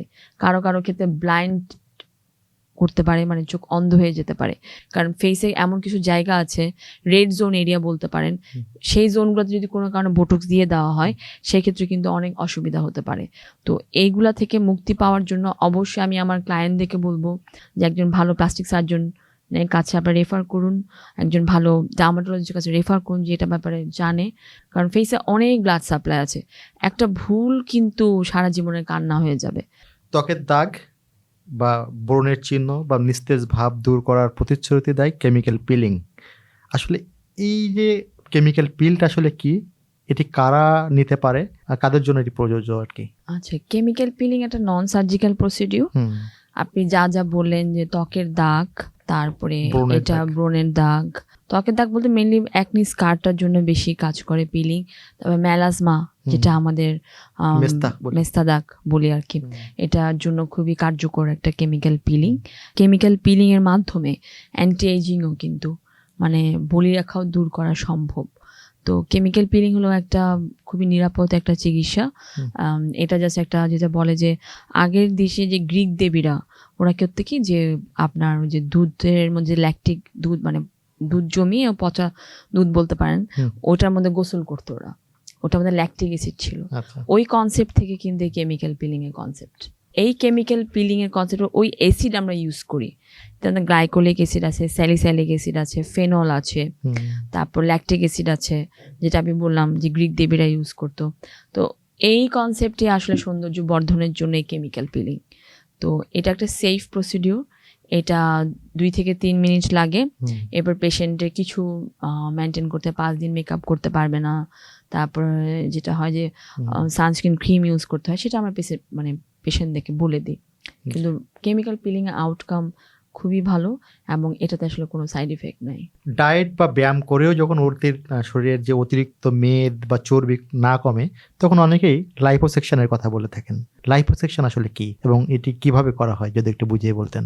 আমাদের প্লাস্টিক সার্জারিতে যতগুলো সার্জারি আছে, সবচেয়ে ইজি সার্জারি বলেন এবং সবচেয়ে মানে কম বিপদ আপদ মুক্ত, মানে একটা বিপদ আপদ মুক্ত সার্জারি বলতে পারেন। এটা মানে খুবই ভালো আউটকামও আসে। আচ্ছা। তো দেখা যায় যে আসলে আপনার প্রথমে বুঝতে হবে যে কাদের আমি লাইপোসাকশন করব, কাদের করব না। কারণ লাইপোসাকশনের আউটকাম মানে লাইপোসাকশন করে যে একটা পেশেন্টের পুরো ওজন কমিয়ে ফেলা সম্ভব তাও কিন্তু না। আমাদের যে শরীরে ফ্যাট জমে সেটা কিন্তু অনেক ধরনের ফ্যাট জমে। একটা হলো কিছু ফ্যাট আছে বলতে পারেন যে পেরিফেরিতে জমে, কিছু সেন্ট্রাল ফ্যাট, তাদের মধ্যে কিছু আছে সুপারফিশিয়ালি, কিছু আছে ডিপ। সেটা আপনাকে অ্যাসেস করতে হবে যে কোথাকার ফ্যাট এবং সেটা লাইপোসাকশন দিয়ে দূর করা সম্ভব কিনা। আর লাইপোসাকশনের মাধ্যমে সেটা আপনার বেলি ফ্যাট কমানো সম্ভব, তারপরে ধরেন যে আমাদের বডি কন্ট্রোল মেনটেন করা সম্ভব, তারপর ধরেন যে আমাদের হাতের মধ্যে যে অতিরিক্ত চর্বি মেদ থাকে সেটাও কমানো সম্ভব, এছাড়া ধরেন যে পিঠের মধ্যে মেদ থাকে সেটাও কমানো সম্ভব। তো লাইপোসাকশন কিছু না, আমরা পেশেন্টকে অজ্ঞান করে ছোট্ট একটা ছিদ্র করে একটা ক্যানোলা ঢুকিয়ে আমরা ফ্যাট চর্বি বের করে ফেলি। তো সেই ক্ষেত্রে ধরেন ফ্যাট চর্বিতে চাইলে আমি 5 লিটারও বের করে ফেলতে পারবো, কিন্তু 5 লিটার বের করলে পেশেন্ট কিন্তু শকে চলে যাবে, পেশেন্ট হাইপোভলিমিয়া ডেভেলপ করবে, অ্যানিমিয়া ডেভেলপ করবে। তো সেক্ষেত্রে আমরা 3 থেকে 4 লিটারের বেশি আমরা ইউজুয়ালি ফ্যাট ফেলি না। তো এই দিকটা আমাদের সার্জনদেরকে খেয়াল রাখতে হবে। তো লাইপোসাকশন একটা নিরাপদ চিকিৎসা। এটার মধ্যে আপনি অতিরিক্ত চর্বি যে শরীরের তল পেটে জমে বা আপার পেটে জমে, এছাড়া যে চিনের নিচে জমে, এছাড়া ধরেন হাতে জমে, পিঠে, এখানে করা সম্ভব। অতিরিক্ত চর্বি ফেলে আমরা ফ্যাট ওজন কমাতে পারবো না। আপনার যেটা হবে 2-3 কেজি কমবে, পুরোপুরি ওজন কমানো কিন্তু লাইপোসাকশন দিয়ে সম্ভব না। এটা আমাদের আপনার কন্ট্রোল আনা হয়, মানে অতিরিক্ত ফ্যাট ফেলে দেওয়া হয়, সেখানে আমরা একটা কন্ট্রোল আনি, অতিরিক্ত মেদ চর্বি দূর করে দিই। ভবিষ্যতে যেখানে হবে যে ওইখানে আর ফ্যাট সেল তৈরি হবে না। কিন্তু আমি আমার ক্লায়েন্টদেরকে শুধু লাইপোসাকশন কথা বলে মানে এখানে সব চুপ থাকলে হয় না, কারণ তাদেরকে আমি বলি যে ডায়েট ঠিক করতে, লাইফ মডিফিকেশন যেটা বলি যে জিম করতে বা হাঁটা চলা করতে দৈনন্দিন, তারপরে একটা বডি ওয়েট মেনটেন করতে, তারপর মেদ চর্বিযুক্ত খাবার না খেয়ে পরিমিত খাবার খেতে, সময়ে মেনটেন করে খাবার খেতে, ঠিক আছে, এগুলা যদি মেনটেন করে সেক্ষেত্রে খুবই ভালো। আমার কিছু বাইরের সার্জনদের সাথে কাজ করার অভিজ্ঞতা রয়েছে। এখন বাইরের দেশে যেটা করে যে লাইপোসাকশনের আগে ওদেরকে অজেম্পিক একটা ইনজেকশন আছে, যেটা এখন আসলে খুব পপুলার। এটা আমার মনে হয় আমার ক্লায়েন্টরা আমার চেয়েও ভালো বলতে পারবে যে অজেম্পিক ইনজেকশন দেয়, যেটা করে কি অজেম্পিক ইনজেকশনের মাধ্যমে ওরা ফ্যাট অতিরিক্ত যারা মোটা যে এটা কমিয়ে ফেলে, কমানোর পরে এরপরে তারা লাইপোসাকশন করে। এরপরে গিয়ে যখন পেশেন্টের একটা কনস্ট্যান্ট ওয়েট আসবে তখন গিয়ে তারা সার্জারিতে যায়, মানে অ্যাবডোমিনোপ্লাস্টি বলেন, বাকি প্লাস্টি বলেন, এই ধরনের কোনো সার্জারিতে যায়। তো এটা আর কি খুব দরকার যে পেশেন্টকে অ্যাসেস করা, পেশেন্টের বুঝা কার করা যাবে কার করা যাবে না। সন্তান জন্ম দেওয়া, অতিরিক্ত ওজন বা বয়সের কারণে অনেকের দেখা যায় যে পেট ঝুলে যায়, সেক্ষেত্রে কি চিকিৎসা রয়েছে এবং এই চিকিৎসার ফলে কি পেটকে আরও টান টান বা আকর্ষণীয় করা সম্ভব কিনা? অবশ্যই সম্ভব, এবং এইটাকে বলে টামি টাক অথবা অ্যাবডোমিনোপ্লাস্টি। রাইট। তো যেটা হয়, আমি একটু আগে যেটা বলেছিলাম যে পেশেন্টকে বুঝতে হবে যে শুধু লাইপোসাকশন করে কি এই পেটের মেদ বা চর্বি কমানো সম্ভব, না তার অ্যাবডোমিনোপ্লাস্টি লাগবে, অথবা যা বাচ্চা জন্ম দেওয়ার পরে তল পেটের নিচে একটা ঝুলা মেদ বা চর্বি জমে। তো তাদের ক্ষেত্রে আমরা ডিসাইড করি লাইপোসাকশন প্লাস অ্যাবডোমিনোপ্লাস্টি দুটো একসাথে করব। লাইপোসাকশনের মাধ্যমে আমরা বডি কন্ট্রোল তৈরি করি, আর অ্যাবডোমিনোপ্লাস্টির মাধ্যমে যেটা করি, মেইনলি আমরা যেটা করি সেটা হলো যে সুন্দর করে নিচের অংশটুকু যে অতিরিক্ত চর্বি আছে মাংসপেশি সহ, ওটা আমরা কেটে ফেলে দিই। তো যার কারণে পেটটা সুন্দর টান টান একটা কন্ট্রোল আসে এবং সে তার আত্মবিশ্বাস ফিরে পায়, নিজেকে দেখতেও ভালো লাগে। এই সার্জারিগুলো করার আগে আমরা প্লাস্টিক সার্জনরা আগে তার বিএমআইটা দেখি। বিএমআই হলো কি, যে আপনার ওজনটা কি উচ্চতার সাথে ঠিক আছে কিনা। যদি দেখি ওজনের সাথে উচ্চতার বিএমআই এই অংশটা অনেক বেশি, অনেক মোটা, যেটা বলে আমরা বলি যে মরবিড অবিসিটি, সেই পেশেন্টদেরকে আমরা এসব সার্জারি করার আগে অনেক কাউন্সিলিং করি যে আপনাকে লাইফস্টাইল মডিফিকেশন মেনটেন করতে হবে, যে আপনার ওজন কমাতে হবে আমি এই সার্জারি করার আগে। তারপর অ্যাবডোমিনাল বেল তৈরি করতে বলি, তারপরে পড়তে বলি। এছাড়া পেশেন্টকে বলি যে আপনি রেসপিরেটরি মেডিসাইজার দিয়ে শ্বাস প্রশ্বাস মানে লাংসের ক্যাপাসিটি বাড়াতে হবে। তার আগে কিন্তু আমরা এই সার্জারিতে যাই না। আর এই সার্জারি করার আগে অবশ্যই আমরা এনশিওর করি যে আইসিইউ, যেমন সিটি হসপিটালে আমাদের খুব ভালো একটা আইসিইউ সাপোর্ট আছে। তো আমরা এই পেশেন্টগুলা অনেক যারা মরবিড অবিসিটি তাদেরকে আমরা বলে দিই যে হ্যাঁ আপনার এরপর আইসিইউ সাপোর্ট লাগতে পারে, যেটা মরবিড অবিসিটি। কিন্তু নর্মাল যারা ধরেন পেট ঝুলে গেছে আফটার প্রেগনেন্সি, তাদের ক্ষেত্রে আর এই ধরনের সমস্যা লাগে না, আইসিইউ সাপোর্ট টাপোর্ট লাগে না। তাদেরকে ইজিলি আমরা যে উপরে চামড়া চর্বি আর মেদ আছে সেটা কেটে ফেলে দিই। তো এইটা নিয়ে অনেকে ভয় পায় যে না আপনি কি একদম পেটের ভিতর ঢুকে গেলেন, না এমন কোনো বড় অপারেশন যে আমার অনেক বড় ক্ষতি হয়ে যাবে। এটা একটা সেফ সার্জারি। আমি মনে করি যে আমাদের ডাক্তারদের আসলে পেশেন্টদের সাথে কথা বলা উচিত, কারণ অনেকে যে ডাক্তারের সাথে কথা বলে না, তার কারণে কিন্তু আমাদের দেশে আমরা অনেক অপ্রীতিকর ঘটনা শুনে থাকি। কাউন্সিলিংটা খুব দরকার। কাউন্সিলিংটা খুবই দরকার। যে আমি আপনাকে একটু আগে যে বললাম যে আইসিইউ সাপোর্ট, আর এটা শোনার সাথে সাথে আমার একটা ক্লায়েন্ট বলে আচ্ছা আমার তাহলে কি আইসিইউ লাগবে? না, এটা আপনার লাগতে পারে, এটা সবার ক্ষেত্রে হয় না। যেমন ধরেন যার বেশি মেদ বা চর্বি নাই তার ক্ষেত্রে আমরা বলে থাকি যে লাইপোসাকশন করলে হবে। যার মেদ আর চর্বি আমি অল্প কেটে হবে, তো তাকে আমি বলে থাকি কি যে আপনার এই অপারেশনের পরে হয়তো ওন ইনফেকশন হতে পারে। তো তা মানে যে আপনার ওন ইনফেকশন হবে তা কিন্তু না, এটা আমরা পসিবল বলে থাকি। তো এই ধরনের কথা আমার মনে হয় ডাক্তারদের অবশ্যই পেশেন্টদেরকে বলা উচিত, এবং আমি আমার পেশেন্টদের বা ক্লায়েন্টদের কাছ থেকে এটা এক্সপেক্ট করবো তারাও বুঝবে যে আমার ডাক্তার কেন এই কথা বলছে। এটা মানে যে আমি সার্জারি করাবো না বা আমার একটা মহাবড় ক্ষতি হয়ে যাচ্ছে তা কিন্তু না। তো অ্যাবডোমিনোপ্লাস্টি করে আপনার কথায় ফিরে আসি, যে অ্যাবডোমিনোপ্লাস্টি করে আপনি শরীর থেকে অতিরিক্ত মেদ চর্বি ওলা যে ঝুলে পড়া অংশ আছে ইজিলি কেটে ফেলে দেওয়া সম্ভব, একটা সুন্দর বডি কন্ট্রোল পাওয়া সম্ভব। ত্বকের গভীর পরিষ্কার উজ্জ্বলতা বৃদ্ধি এবং তাৎক্ষণিক গ্লো পাওয়ার জন্য হাইড্রোফেশিয়াল এত জনপ্রিয় কেন? সব ত্বকের জন্য কি এটি উপযুক্ত? কখন করা উচিত আর কখন এড়িয়ে চলা উচিত? হাইড্রোফেশিয়াল হলো খুবই আমরা যে রেগুলার পার্লার যে ফেশিয়াল করি সেটা ডিফারেন্ট হলো, এটা সাথে অনেক নিউট্রিয়েন্ট থাকে। আমাদের যে এখন তো আসলে অনেক অ্যাস্থেটিক সেন্টার, তারপর পার্লারও আছে, অনেকে দেখবেন হাইড্রোফেশিয়াল নিয়ে বসে গেছে। কিন্তু আমি আমার ক্লায়েন্টদেরকে বলবো যে আমাদের সিটি হসপিটালে যে হাইড্রোফেশিয়ালটা আছে এটা 12 চেম্বারের হাইড্রোফেশিয়াল, এবং এইটাতে আসলে শুধু যে আপনার সজীবতা ফিরে তা না, ডিপ সাকশনের মাধ্যমে যে পোর্সগুলো হয় আমাদের বয়সের কারণে হোক ধুলাবালিতে এক্সপোজারের কারণে আমাদের স্কিন পোর্সগুলো আস্তে আস্তে বড় হতে থাকে, তো ইজিলি ধুলাবালি জমে। তো হাইড্রোফেশিয়াল মেশিন একটা সাকার মেশিন আছে যেটার মাধ্যমে আমরা ডিপ পোর ক্লিন করে থাকি। তো ক্লিন করার পরে এরপরে একটা সেলফ ইমেজিং সেলফ কন্ট্রোল দিয়ে আমরা কিছু নিউট্রিয়েন্ট ইনজেক্ট করি, যেমন ভিটামিন সি সেরাম আছে, নায়াসিনামিক অ্যাসিড আছে, হাইলুরোনিক অ্যাসিড আছে। তো হাইড্রোফেশিয়ালের মাধ্যমে আসলে খালি সজীবতা না, ডিপ ক্লিন এবং তারুণ্য ভাব বলেন তারপরে ধরেন যে কোনো ধরনের উৎসবের আগে আপনি নিজেকে যদি ভালো দেখাতে চান হাইড্রোফেশিয়াল করতে পারেন। যেটা আপনাকে একটা এক্সপিরিয়েন্সের কথা বললাম যে এই হাইড্রোফেশিয়ালের কিন্তু অনেক প্রাইস। আমার যে একটা অস্ট্রেলিয়ান ক্লায়েন্ট ছিল, সে আমার মনে হয় সে ভবিষ্যতে আমার কাছে আবারও আসবে করবে। তো সে করে গিয়ে সে খুবই আমার প্রশংসা করেছিল এবং বলেছিল যে এটা আসলে অনেক ভালো একটা ট্রিটমেন্ট, ভালো একটা সুন্দর ত্বকের পাওয়ার জন্য। আর কাদের করবো না, যাদের অ্যাক্টিভ ইনফেকশন আছে স্কিনের যে কোনো ধরনের বা কোনো একটা অ্যাকনি, সেটা শুধু হাইড্রোফেশিয়ালের ক্ষেত্রে না, যে কোনো ধরনের স্কিনে আমরা যত ধরনের সৌন্দর্য বর্ধনে কাজ করি সেই ক্ষেত্রে আমরা মানা করি যে অ্যাক্টিভ ইনফেকশন বা স্কিনে যদি অ্যাকনি থাকে, যেটা ধরেন এখন ইনফ্ল্যাম বা লাল হয়ে আছে, সেটার আগে ট্রিটমেন্ট করাতে হবে। হ্যাঁ, সেটার ক্ষেত্রে আমাকে ডার্মাটোলজিস্টের একটা অপিনিয়ন নিয়ে আমরা এখন একটা অ্যাক্টিভ ইনফেকশনের ট্রিটমেন্ট করি, তারপরে গিয়ে আমরা বলি আর কি। তো হাইড্রোফেশিয়ালে অবশ্যই এটা হলো যে এটা কন্ট্রা ইন্ডিকেশন, যে যদি কোনো অ্যাক্টিভ ইনফেকশন থাকে অথবা অ্যাকনি থাকে তাহলে এটা করা যাবে না। আদারওয়াইজ যে কেউ যে কোনো সময় এটা করতে পারে। অনেক ধন্যবাদ আপনাকে, আপনার মূল্যবান সময় থেকে সময় দেওয়ার জন্য। অনেকটা সময় নিয়ে কথা হলো এবং অনেক কিছু জানলাম।